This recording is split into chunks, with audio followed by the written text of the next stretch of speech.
afternoon. Welcome to the Extension Hour. I'm Amy Rustler, County Extension Agent, Family and Community Health. And I have my coworker, Brandon Gregson, with us today. Brandon, say hi. Hey. And we have some special guests who are master naturalists, and that's what we're going to talk about today. We have Adrienne Paquette. Did I say that right? Paquette. No, Paquette. Very close. You know, I really want to put that Q in there. Just Paquette. Okay, so Paquette. All right. And Adrienne, tell us a little bit about yourself. I am an educator for the Texas Wildlife Association. It's a nonprofit organization, and there are 2 educators in the Houston area. And I reach kids K through 8 in their science classrooms. We teach wildlife programs to kids in Montgomery County, Waller County, Western Harris, and Fort Bend County.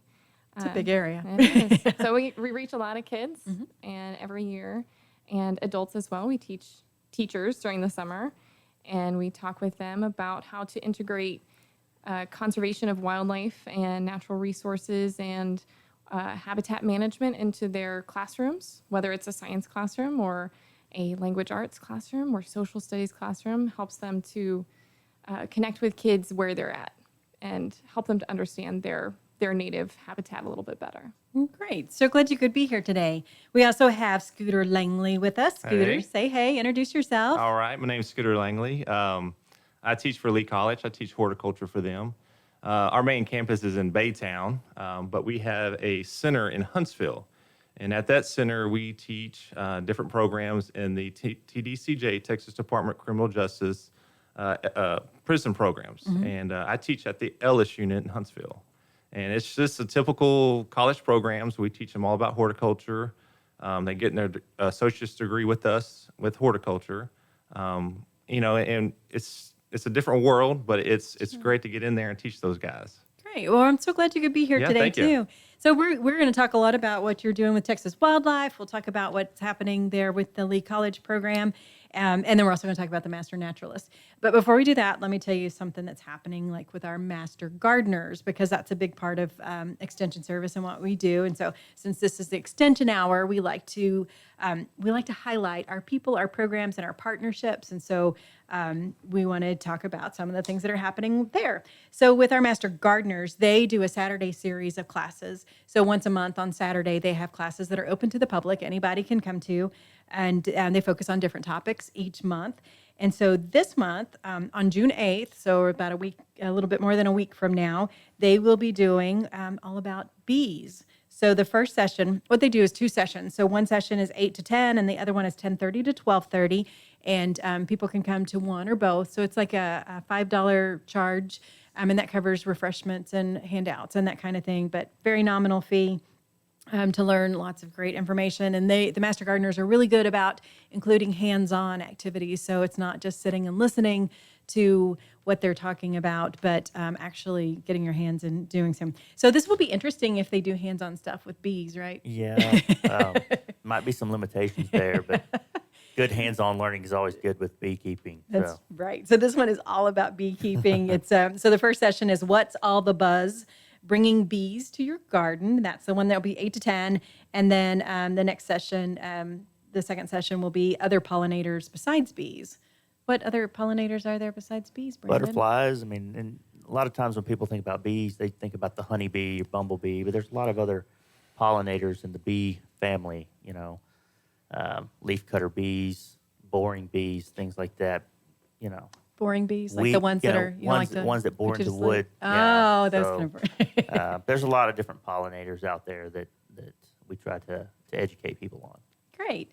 So, again, that's open to the public. You can give us a call at the Extension office to sign up, or actually you can just show up that day at the Extension office. So 9020 Airport Road is our address, and that's right across the street from the Lone Star Convention Center for folks who know where that's at, of course, in Conroe. And then our number, and I always hesitate when I say the number because we've got several different numbers. So, if you know a different one, don't freak out. But 936-539-7824. We have like a little menu system, and it'll get you to whoever you need to talk to. And so even if you press the wrong button, you'll get to somebody. I got a call the other day. It was something about centipedes that they went. And I was like, lots of that right yeah. now. Yeah. I am the wrong person to talk to, but let me connect you. Which is the great thing about our Master Gardeners. They are full of really good answers and information. as well as Brandon, our local expert on ponds and Just whatever comes pretty much anything. to the table. Yeah. Get some interesting questions. All right, so we're here to talk about you guys and Master Naturalists. So tell us a little bit about the history of Master Naturalists. You know, we always think of Master Gardeners, and we've had those around for a long time. And Master Naturalists are similar, but they're also very different as well. So Master Naturalists, the program started statewide in 1998. There are currently 48 chapters statewide, so it's not by counties like Master Gardeners is. The Heartwood chapter was established in 2004, and we have members. We typically do our service hours in Walker County, Waller County, and Montgomery County.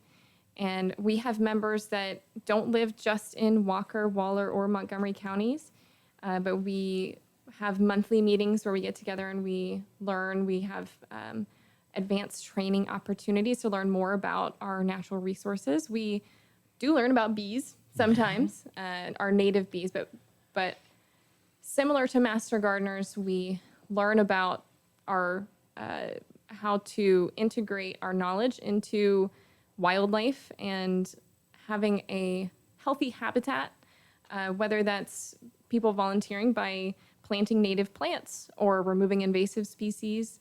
Our service hours also include things like making new trails or keeping up those trails, taking kids on hikes. We have Master Naturalists who volunteer as wildlife rehabbers and as people who are educators. So we have a number of people who have very wide fields of interests that they can come and learn about different things at our monthly meetings and then extend their knowledge there and then take that to the field where they can be a service to our communities. Right. So the master model or the master volunteer model, I mean, the idea is you've got an interest in something and you do extensive training in that, and then you also give back.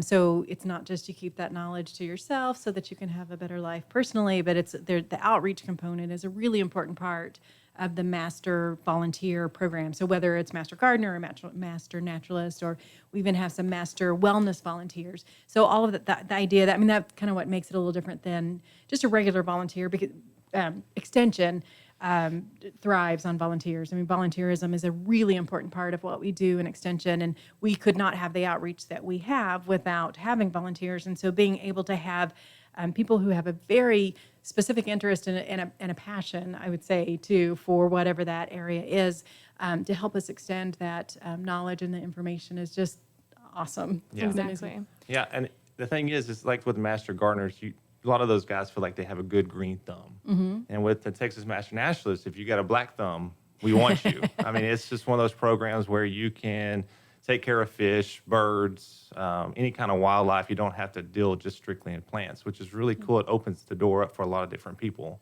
And both programs are great. And we have interaction with both programs. People who do Master Gardeners do the Texas Master Naturalists, which is perfect. But yeah, it just opens the door for a lot of people to do a lot of different things than just plants. Sure. So naturalist, that it just includes nature. I mean, how would you explain that to someone?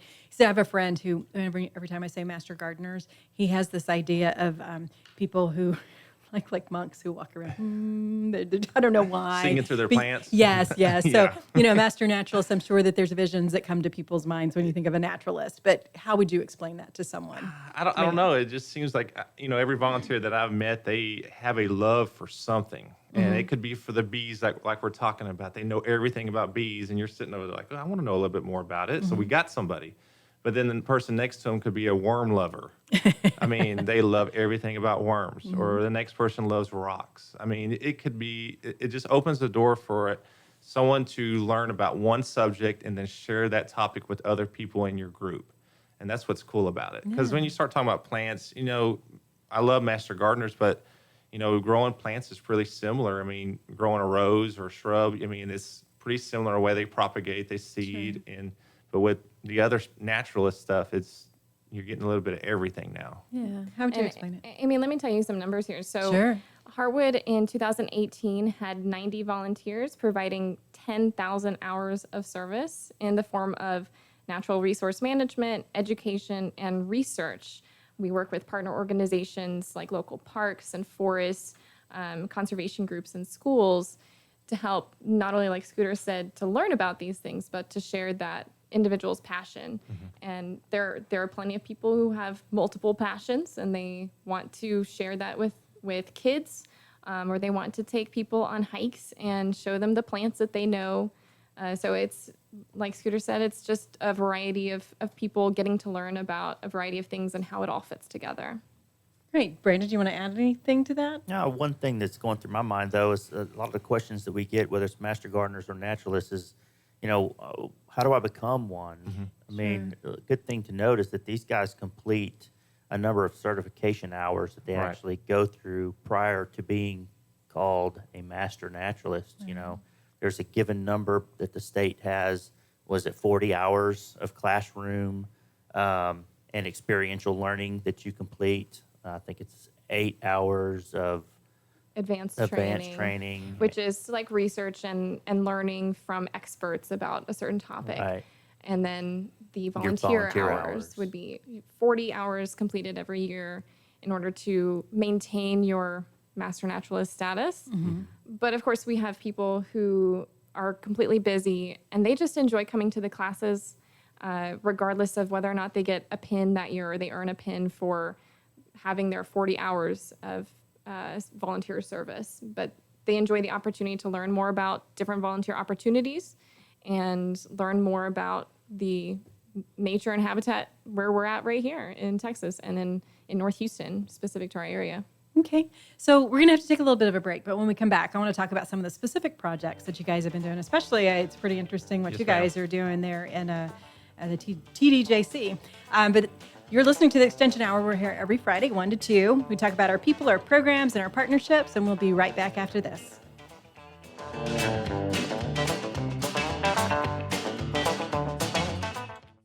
Family and community health programs provide science-based education designed to improve the overall health and wellness of individuals, families, and communities. Developed by experts and delivered locally. Topics include child and adult health, nutrition, child care, financial management, passenger and community safety, and building strong families, all encouraging lifelong health and well-being for every person, every family, and every community. We are Texas A&M AgriLife Extension, helping Texans make their lives better.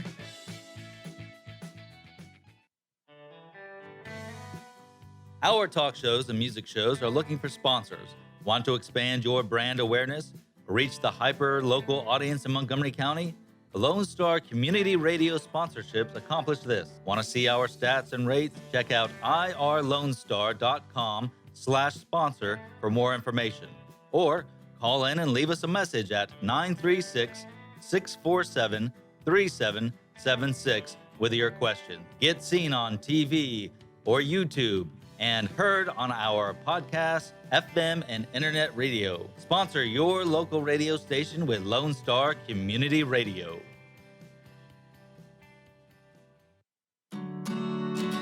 Have a legal question? Are you a resident of Montgomery County? Call 281-645-6344 to talk to a volunteer attorney from the Woodlands Bar Association. We answer the phones on the first Monday of every month at 281-645-6344 from 5 p.m. to 8 p.m.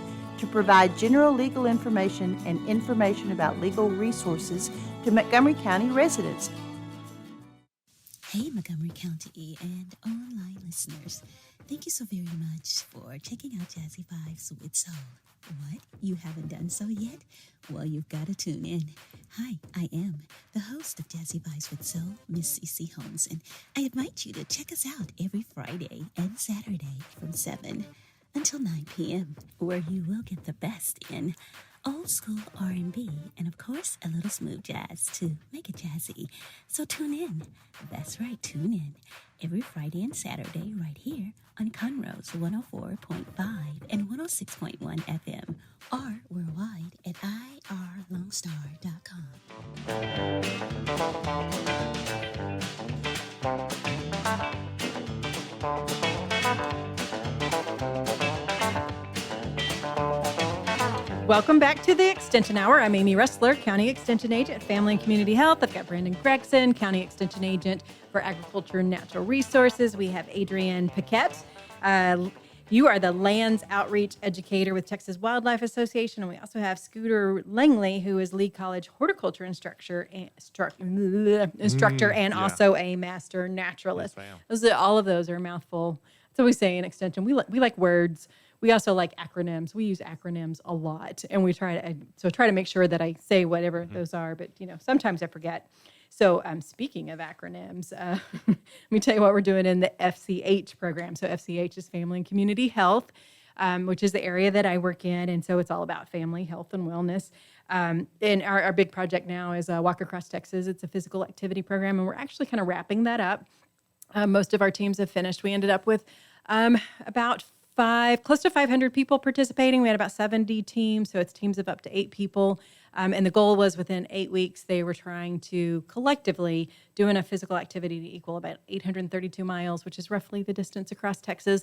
And if they were master naturalists going on hikes and that kind of thing, that would help rack up their miles and all that kind of stuff. So we, at the very end of the project, we do what we call a prize patrol. So we go visit teams where they're at in their workplace or whatever, wherever we can gather them. The libraries always participate in that. Oh my gosh, librarians, they are very competitive. They are like hardcore competitive in this project. So anyway, we bring balloons because everybody loves balloons. And we have this banner that says, I walked across Texas. So we take pictures and celebrate and give out the last few prizes that we have. So it's just a great way to help people, encourage people to become more physically active, to develop healthy habits, and learn something along the way. So that's one of the things that we're doing today. We're learning something along the way. So we've been talking about Master Naturalist and the program. And as you guys mentioned, they're more area focused, not so much county focused like we are in Extension. But Scooter, you're doing some pretty interesting things, huh? Each Texas Master Naturalist has their own little project that we kind of take on and being part of. And one of the things that I'm part of is a group called Friends of Lake Livingston. And majority of those board members are either master gardeners or Texas Master Naturalists. And that whole project is basically bringing Lake Livingston back to life. We work over at Lake Livingston, adding native plants back to the habitat, putting out artificial reefs in the water. And what we're trying to do is stop the siltation, clean up that water, add native plants, help the reptiles, the fish, the birds, the insects, and just making that water the best quality that we can for the citizens of Houston, because the majority of that water goes to Houston. Mm-hmm. And the way that Lee College has partnered with that is my students are the majority of the ones who grow the water willows and all the native plants that then go to high school kids to go out and plant in Lake Livingston. And we're always looking for volunteers. It's an awesome project. We get to get out there, get in the water, get wet and dirty, plant native plants, put out artificial reefs for, the bass that are out there. And it's an awesome project. And the Texas Master Naturalists are really heavy in it. There are a lot of volunteers that are working on that project. And it's an awesome project to be part of. So what does an artificial reef look like? Well, an artificial reef is basically just a lot of PVC. It's put together to look like a Christmas tree or a big square with different, places that fish can hide, where algae can grow on. And Texas Parks and Wildlife takes it out there and dumps it in certain areas that we feel like, we want fish to come attract to them. It's basically a habitat for them to hide. There's not a lot of native plants out there. There's not a lot of plants in general in Lake Livingston. So by adding these native plants and those artificial reefs, we're just trying to help that environment and conserve Lake Livingston. And so it's just a great project. Okay. So is there, can anybody do a reef? So someone just, how does that work? Well, you can go to our website. It's Friends of Lake Livingston. It tells you everything about it. And what we believe is if you show up to one planting, you're part of the group. And we want you to be there. And our next planting is going to be sometimes in June. We're going to have another big planting in September.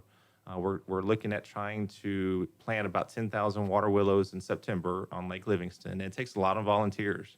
And we need everyone that can come out there. They can drive a boat. They can plant the plants. They can haul the plants.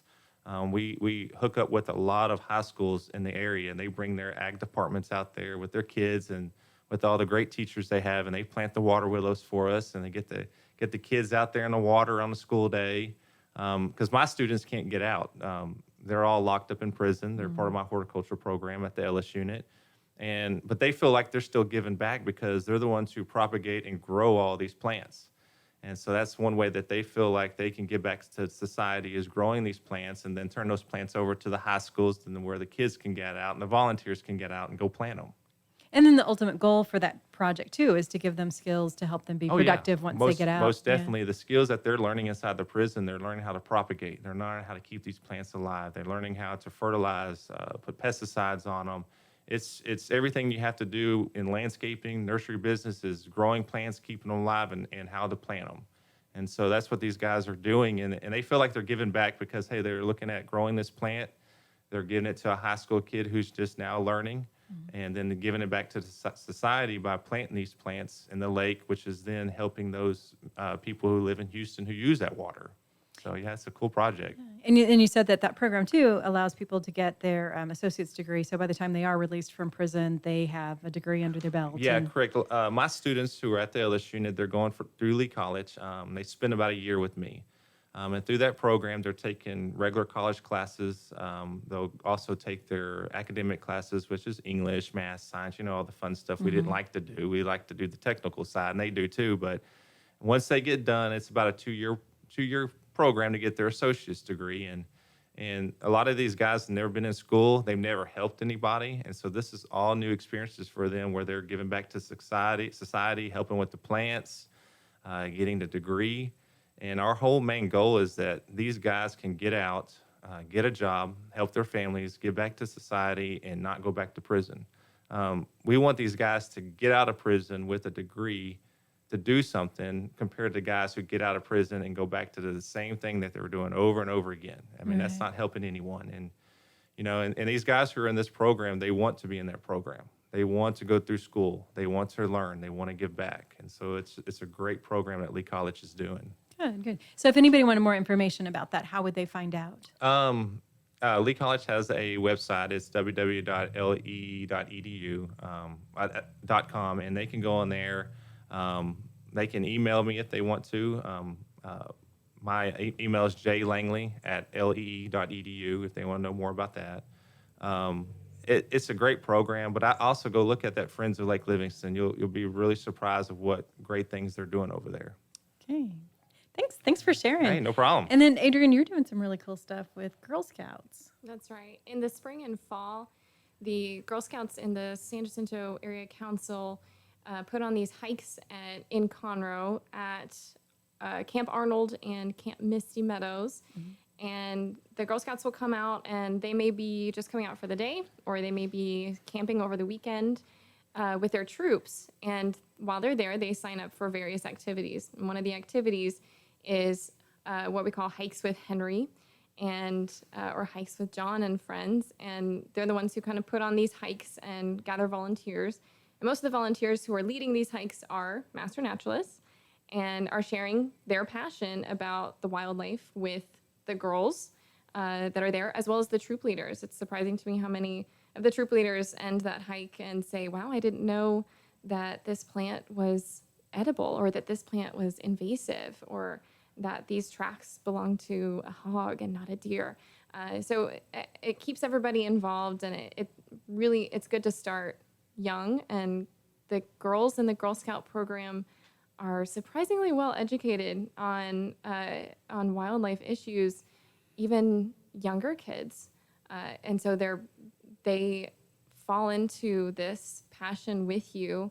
When you're sharing your passion with these kids and they're excited about it because you're excited about it, it's easy to get carried away. And it's amazing how fast 2 hours goes by with a group of 6-year-olds, with how much we're talking and walking and covering very little ground, surprisingly, but we want to stop and look at all the pine cones and find some trees that have holes in it and speculate about what kinds of animals live there. So it's a neat thing to do and volunteer with. The other master naturalists that I know do that, and we schedule these hikes semester by semester. And so I guess to learn more about that would be to go through the Girl Scouts. It has it on their website in order to sign up for those hikes if you're a Girl Scout troop leader. If you go to Camp Arnold or Misty Meadows, if you're interested in volunteering as a hike leader, the best way I know of would be to come to our Master Naturalist meetings and get to know some of the hike leaders that also go on these hikes, because you don't necessarily have to know everything about wildlife in order to enjoy taking a hike with Girl Scouts. And it's always fun to be a partner hike leader, even with somebody else who maybe knows more about one thing or another.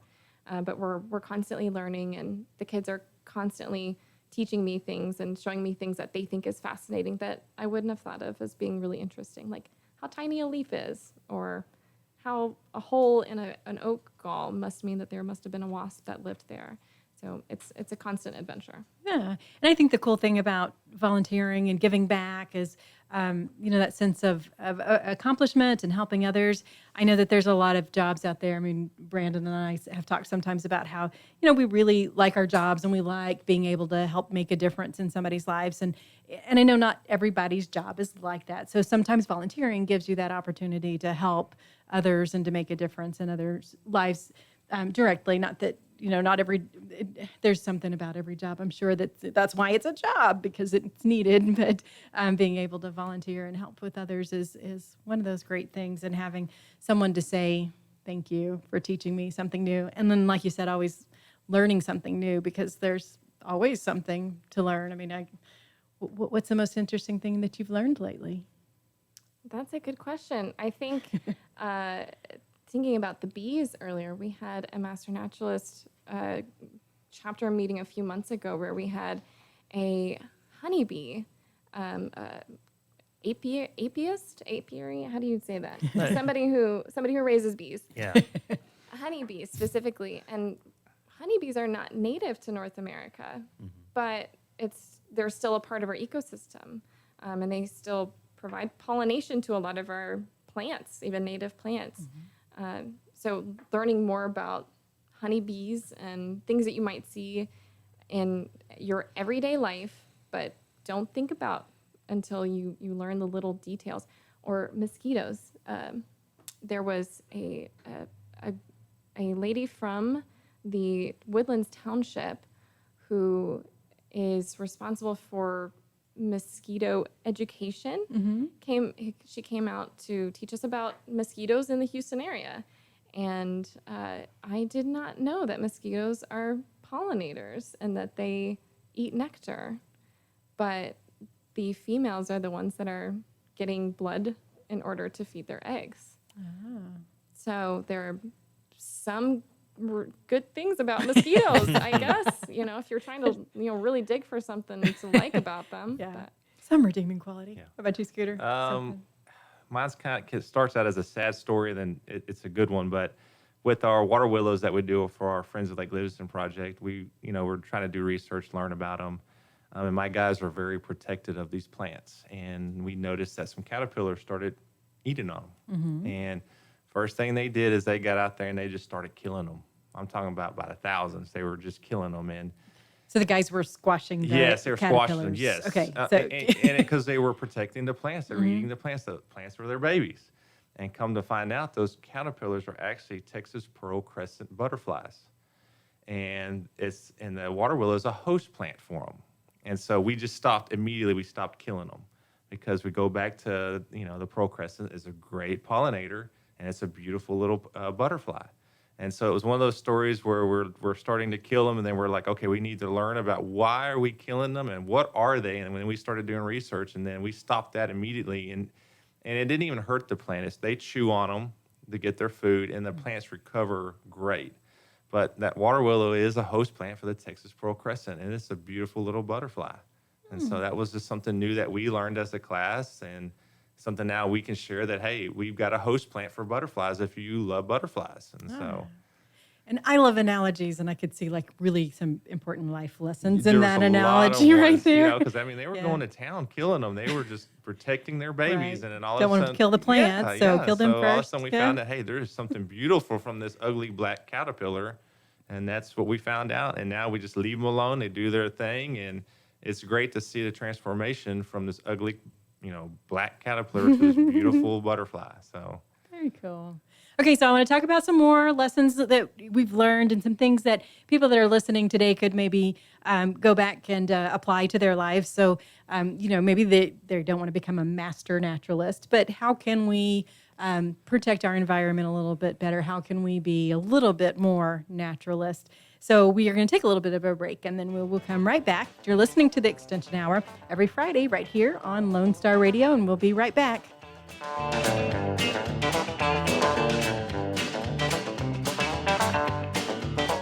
You're going to need me. You're going to need us. All of us. You're going to need our help with your water, your air, your food. You're going to need our determination, our compassion. You're going to need the next generation of leaders to face the challenges the future will bring. And we promise we'll be there when you need us. Today, 4-H is growing the next generation of leaders.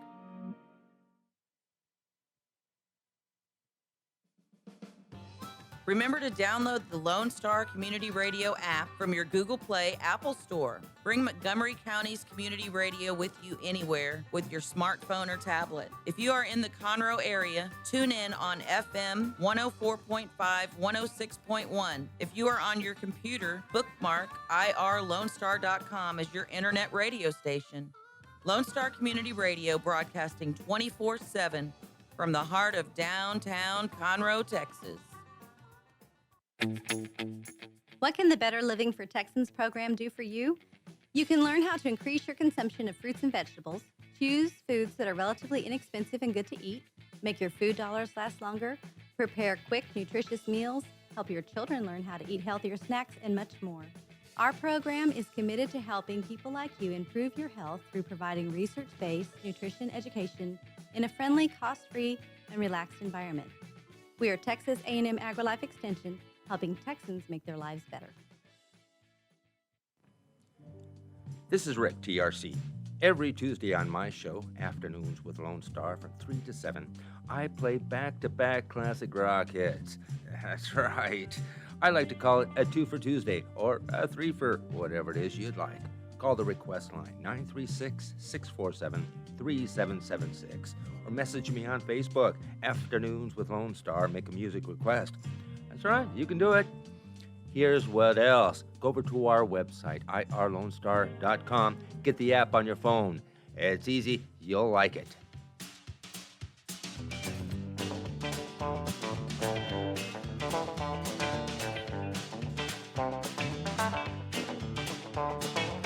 Welcome back to the Extension Hour. We're talking about people, programs, and partnerships. We've got some great guests with us here today talking about Master Naturalists and some of the things that they do and some awesome projects that you guys are involved in. So speaking of awesome projects, our 4-H program is really an amazing program. And we've got several things going on. So the summer gets kind of busy with things like camps and contests. So Texas 4-H Roundup is coming up. June 11th, 12th, and 13th. And so this is a huge event that we have in College Station. Kids from all over the state come to College Station for the week, participate in lots of different contests. There's also educational opportunities. Some of the contests are invitational, and then some of them they have to qualify for. So it's just a really great event for all the kids that are participating. And then in addition to that, there's also a leadership lab, which is another word for a camp. It's kind of funny we call it a lab, but Leadership Lab this year is at Sam Houston State University. It's hosted at different places, but it's an intensive 3-day camp teaching kids about leadership skills because that's one of the big things about 4-H. And then a lot of folks don't know that we also do youth development. So in addition to our traditional 4-H programs, we're also really involved in curriculum enrichment is one of our youth development projects. And so there's a couple of teacher trainings coming up. A junior master gardener training is happening on June 10th, and that will be at our extension office, again, 9020 Airport Road. That's 8:30 to 3 p.m. on June 10th. And again, you can call the extension office to register for that, 936-539-7825. That one does have a $35 fee. And then there's also a science teacher workshop. So a lot of different things that curriculum enrichment that we have that can help with teachers. So it's for K through 5 science teacher workshop, and that is on June 6th. And that will be 8:30 to 3, again, at the Extension office. So you can give us a call if you're interested in any of those. And then, Adrienne, you guys have another teacher workshop with Texas Wildlife, right? That's correct. So like I said earlier, we teach students during the school year, and during the summer we work with teachers in expanding their curriculum. And we have, throughout the summer, we'll have a number of teacher workshops throughout the Houston area, and we'll have one at the Ag Extension office in Conroe. It's a great place to host trainings. It is. I mean, you have the garden next door with the Master Gardener garden. So it's a really lovely place. And it's on July 25th. It's from 9 to 4. It's geared toward teachers, educators for K through 8. All of our programs are TEKS aligned for those grades. And we walk through several different science-based, hands-on lessons that can be integrated into classrooms. We'll have teachers not just from Conroe, but all across the Houston area. And we have these workshops all across Texas, actually. So sometimes we have teachers coming in from West Texas or the Dallas area that are visiting, and they want to get their credit hours as well. So we offer those credit hours to them during that time. To sign up is through our website, texas-wildlife.org. And through our resources page and educator and volunteer resources. Great. So lots of opportunities to learn more. Scooter's teaching lots of people important things, teaching them more. And you're doing a type of rehab. And then you were telling us, Adrienne, about the rehab center. So it's a different kind of rehab. But talk to us about rehabbing. So part of my volunteer service that I do regularly is with the Friends of Texas Wildlife in Magnolia, and we take in injured and orphaned wildlife. They're native animals, so no house cats or your dog. Those would go to a vet, but anything from fawns to owls and bald eagles, raccoons, opossums. We get thousands of animals every single year that have been knocked down from their nests by a storm, or that have been hit by a car. A lot of the predatory birds we get in have unfortunately had run-ins with cars, just because of their nature, and they don't really know what a car is. We've had armadillos. A lot of the animals we get in are going to be in the springtime, when we get a lot of baby animals that have been abandoned or possibly kidnapped by people unknowingly. Yeah. Unfortunately, our understanding of wildlife is there are a lot of people who really, really care and aren't really sure how to properly care for them. And a lot of times that means leaving a baby on the ground when you feel it's unsafe. It's the best thing for that animal. People are not the best animal moms, honestly. But we do what we can for animals that really do need the help if they're injured or sick or have been truly abandoned. But things like fawns, a lot of times when you see a fawn, good job on seeing a fawn, first of all. They're really well camouflaged. But during the day, the doe will bed them down. She leaves them in a spot where she'll know where they're at later on in the day, and she'll come back to feed them. And the reason she does this is because the fawn doesn't have a scent, but the mom does. And so if the mom is hanging around, that fawn is very vulnerable to predators, and it's more likely that the fawn will be attacked if the mom is hanging around. So she leaves the fawn where it's at and goes off and feeds herself and comes back to feed the fawn. Sometimes people don't see the fawns, or even rabbits. A lot of times rabbit nests and fawns get hit by lawnmowers. So those are the kind of dangerous situations where we would need to take that animal and help to rehab.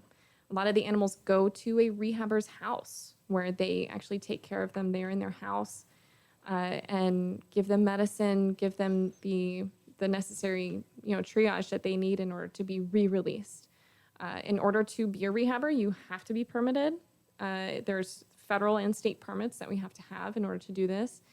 So it's definitely not advisable. It's illegal, in fact, to rehab something at your house if you are not permitted to do that.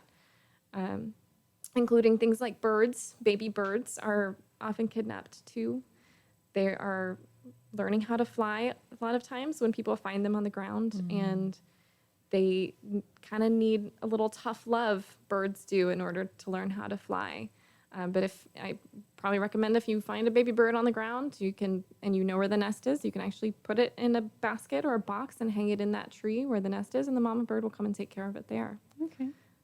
So yeah, try your best. Do your research on the friendsoftexaswildlife.org website. They actually have information on what to do if you find an injured or orphan animal. And maybe some of the best advice is just to leave it alone. Yeah. So, Brandon, you were a rescue dad not long ago. You said you found some baby raccoons and you rescued them. Yeah. This is I was headed down the road, looked in my rearview mirror, saw this possum that had been hit, and I'd passed her, and noticed these little ones in the middle of the road. And where normally you might just keep going, I thought, you know what? I will not sleep at night if I don't go back. And so I went, and there was two that were not yet, had fallen victim to the oncoming cars. So I picked them up, put them in a box, and called Mr. Heimer. It was actually the day he retired. Oh, no. And said, hey, where do I take these? And he told me about Friends of Texas Wildlife. And so I went out there and handed them over to the lady, and really nice people. And, they work off of donations from people and other sponsorships. So I gave them some money in donation to help offset the cost of caring for them. But a really great service, and I sure felt better about it. So, yeah. And, in my line of work, it's not only just seeing something like that hit on the side of the road, but right now is a time where people are in the hayfields. So we hear about a lot of interaction with deer, mainly baby fawns. So that's a good information to know if you have that kind of interaction with the baby fawn and you need that kind of assistance, maybe contact them. If you've injured one, they are very well hidden, and that grass can be 2 to 3 foot tall depending on when you cut it. So, that's an unfortunate thing this time of year, but a lot of fawns get injured if you're not necessarily paying attention to what's right there. And they don't really move either. They stay very still. So anyway. Yeah, a lot of the baby animals we get in the springtime are going to be raccoons and opossums and squirrels. We get a lot of squirrels as well. We have 3 types of squirrels here in Houston. Did you know that? I did not know we that. We have fox squirrels. They have kind of a reddish belly. We have a gray squirrels. They have a little bit gray belly. And then we have flying squirrels, which are nocturnal. You probably don't see them very often, but they're very small, and they're obviously not true flying animals. They're gliders, but the raccoons and the opossums are more common. And I'm an educator, so I do say opossum because we don't have possums here. Possums live in Australia, but I'll forgive you, Brandon. Everybody knows what you're talking about when you say possum. Yeah. So I know I'm the odd one out here, but I'm teaching kids. Possum. That's what it is. There you go. I'm teaching kids, so I have to say it correctly. So opossums are pretty unique. They're our only marsupial native to North America. So they have a pouch, and when their babies are born, they're the size of a jelly bean. They crawl into that pouch, and that mama opossum can have up to 13 babies, and they stay in that pouch for 2 to 3 months, and they're stuck there. So if one gets hit by a car, we have to pick it up and take care of it because you don't know if there are baby opossums in there. So to find out, so someone, maybe they're listening and later on they come across something and they go, what do I do? Because I remember hearing them say to do, what would you suggest? Could you Google it on your iPhone or your smartphone as fast as you can? Or I would suggest staying off Google. Oftentimes it gives you results like give it goat's milk or something. And the problem with those kinds of tips is that may not be what that animal needs at that moment, especially if that animal has internal trauma, and feeding it or giving it something to eat or drink could be more damaging to it. So call a rehabber. There are on the Texas Parks and Wildlife website, there are actually rehabbers listed there, or look on the Friends of Texas Wildlife website or call. It gives you information about what to do with that animal.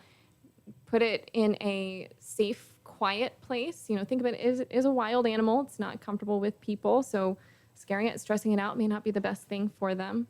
But the best thing is quiet and warm. Warm can save a life for sure, especially those younger animals.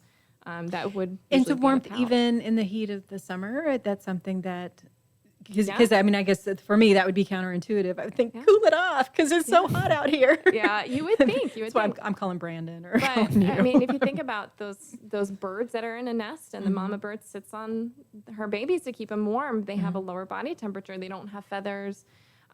Those baby opossums or raccoons or squirrels may not have fur to keep them warm.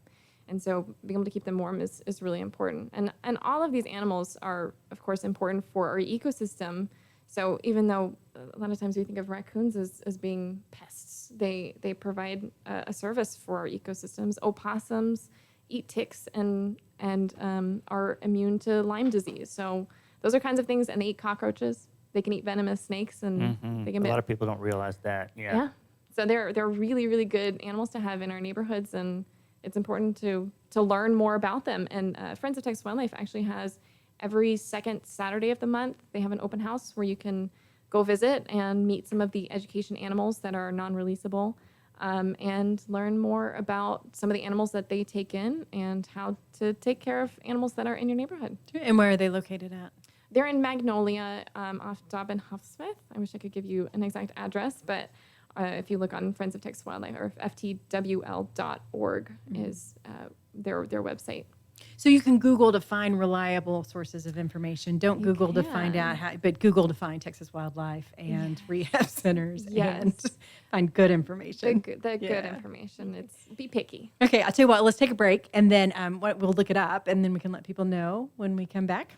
A few more things to talk about in our last little segment with the Extension Hour. We'll be right back.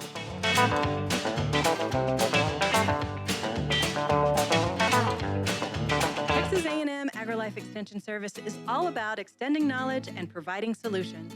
We do that by using science-based information to create high-quality and relevant education for the people of Texas. More importantly, this outstanding education is delivered locally, right here in our county. We encourage lasting and effective change that helps our communities and our county thrive.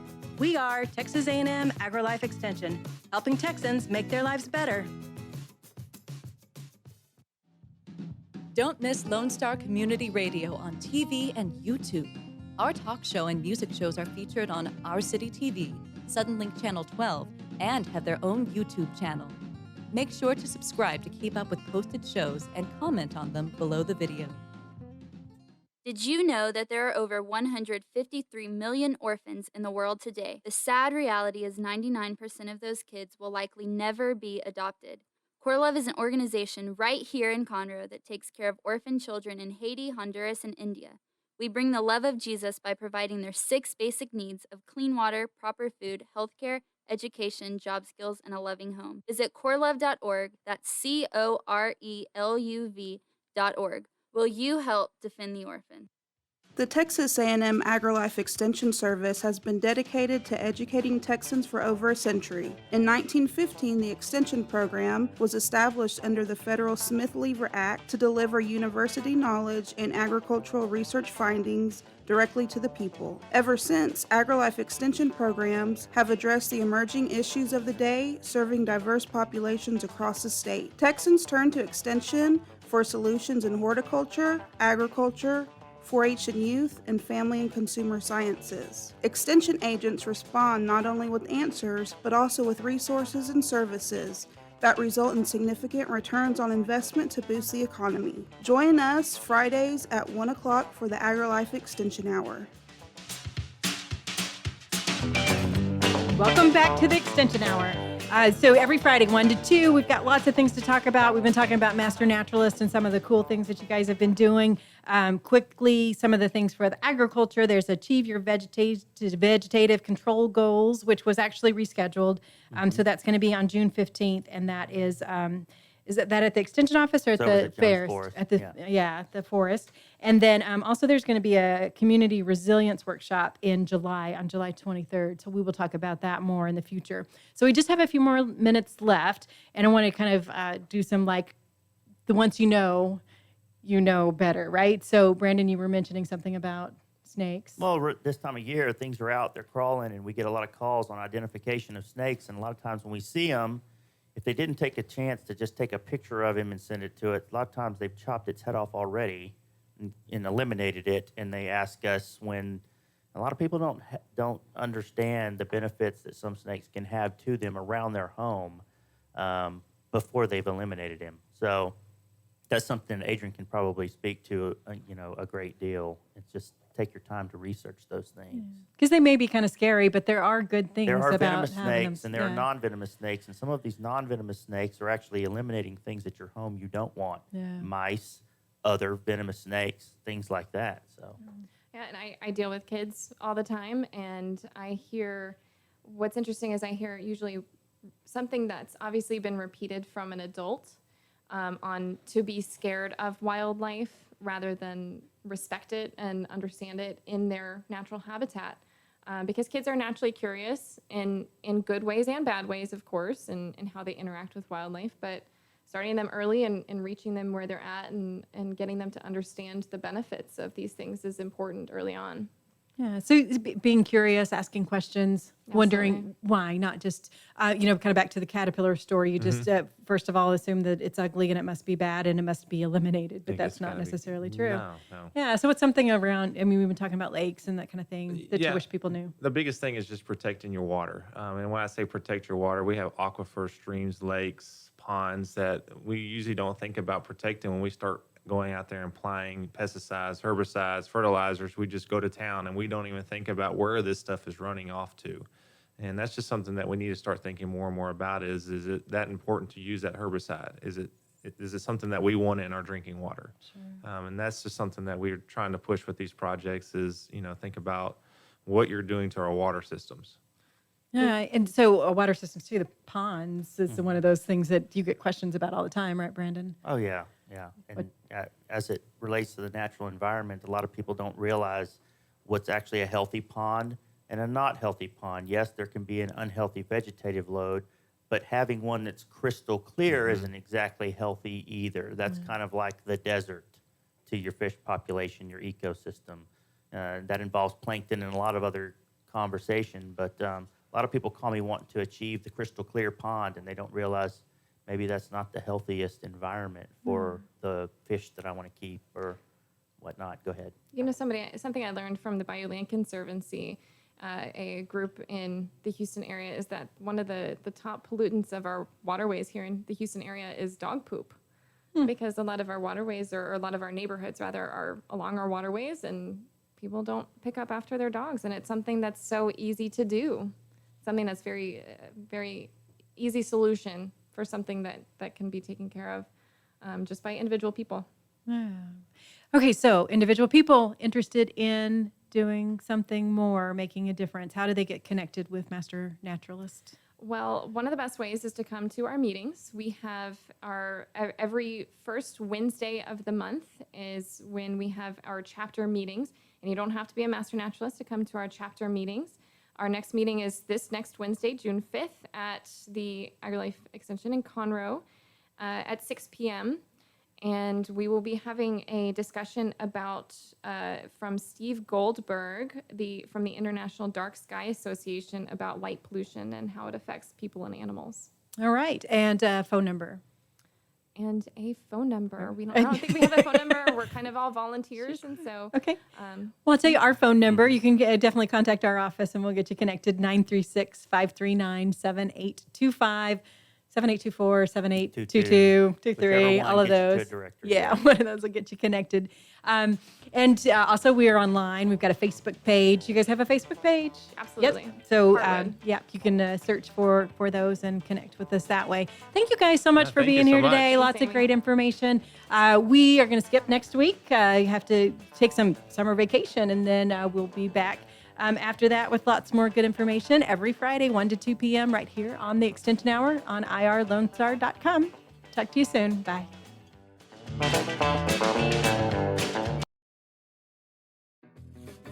Thanks for checking out this show on Lone Star Community Radio, Montgomery County's community radio station. This show is owned and produced by Lone Star Community Radio and recorded live from the LSCR studios in downtown Conroe, Texas. For more information about the show, to be a guest, or to sponsor, just contact the studio at 936-647-3776 to leave a message, or email us at lscrstudios@gmail.com.